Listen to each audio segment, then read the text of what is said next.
네, 많은 분들이 또 좀 질문이 있고 의아해하는 부분이 있어서 제가 또 이 비디오를 만들었습니다. 우선 많은 분들이 이런 거 할까? 예. 큰 평수가 원하는 설계 변경이 안 되면 어떻게 되나? 그리고 다른 평수 소유자와 상가가 반대하면 어떻게 하나? 이런 걱정들을 많이 하시는 것 같아요. 근데 여러분들이 각 동별로 50%를 동의해야 조합 설립이 가능하다는 것을 상기하셔야 합니다. 이런 거는 왜 이렇게 만들어 놨냐면 다수결로 특정 동이 불리하게 되는 것을 막으려고 만들어 놓은 것입니다. 그러니까 큰 평수인데 전체 다수결로 해서 우리가 불리해졌어. 그런 거는 못하게 한 거죠. 그래서 50% 동의라는 거를 안 해주면 조합 설립이 안 됩니다. 만일 여러분들이 원하는 설계 변경이 안 된다고 하면 50% 동의를 안 해주시면 돼요. 그러면 조합 설립이 안 됩니다. 그렇기 때문에 다른 곳에서도 이 조합 설립을 위해서는 동의 요구를 들어줄 수밖에 없는 구조예요. 그래서 우리가 항상 큰 평수가 있는 단지에 갈등이 많은데 결국은 시간이 걸려도 조합이 설립되는 것은 이 큰 평수 요구를 들어주고 수용하기 때문입니다. 그래서 이걸 여러분들이 이거는 여러분들도 교섭권이 있고 내 요구가 안 들어지면 내가 거부할 권리가 있다는 것을 알아주시기 바랍니다. 그렇기 때문에 결국은 큰 동의, 큰 평수, 일동의 요구를 들어줘서 조합 설립으로 가는 수밖에 없어요. 이거는 법으로 이렇게 도정법에 35조 이거 읽으려면 좀 머리가 아프죠. 그래서 여기 위클리 한국주택경제신문에 누군가요? 맹신균 변호사가 이렇게 설명한 게 있어요. 그래서 한번 들어가 보시고 반드시 각 동별로 그렇죠? 과반수 동의 그리고 전체 4분의 3 75%죠. 이거를 충족해야만 조합 설립이 가능하다는 것을 말씀드립니다.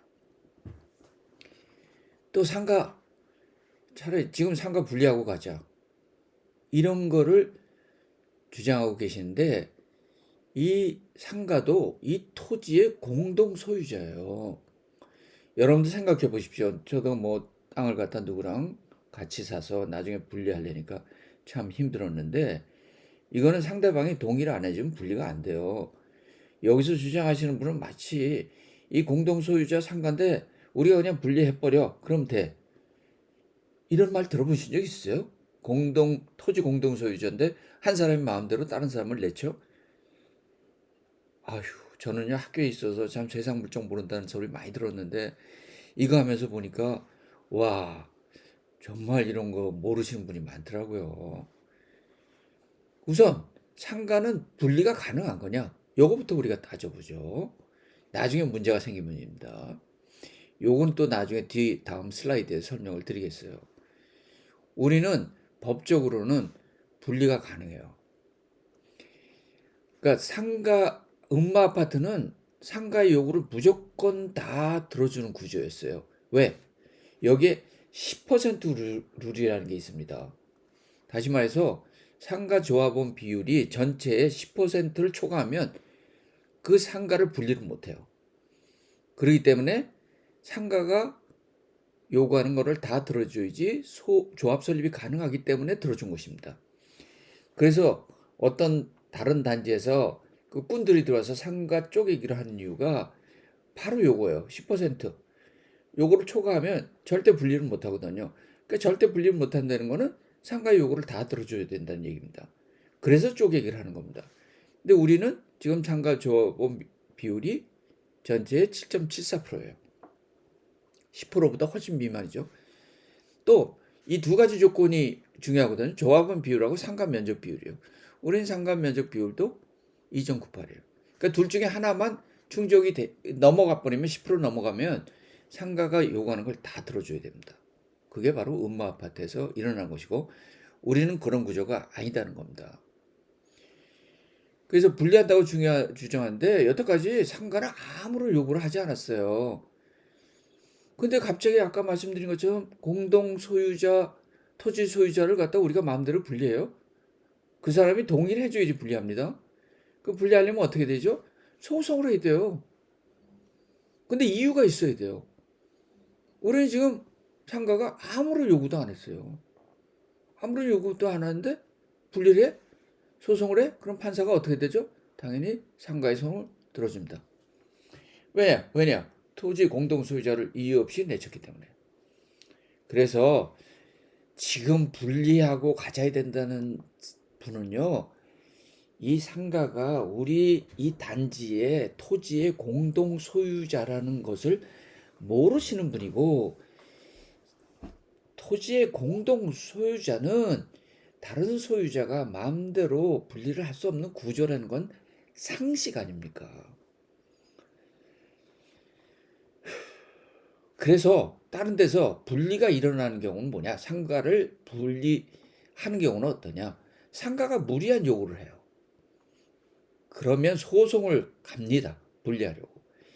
다만 이럴 때 판사에게 우리에게 유리한 판결이 나게끔 하려면 아파트 소유주가 상가와 진정성 있는 노력과 시간, 여기 두 가지가 중요하죠.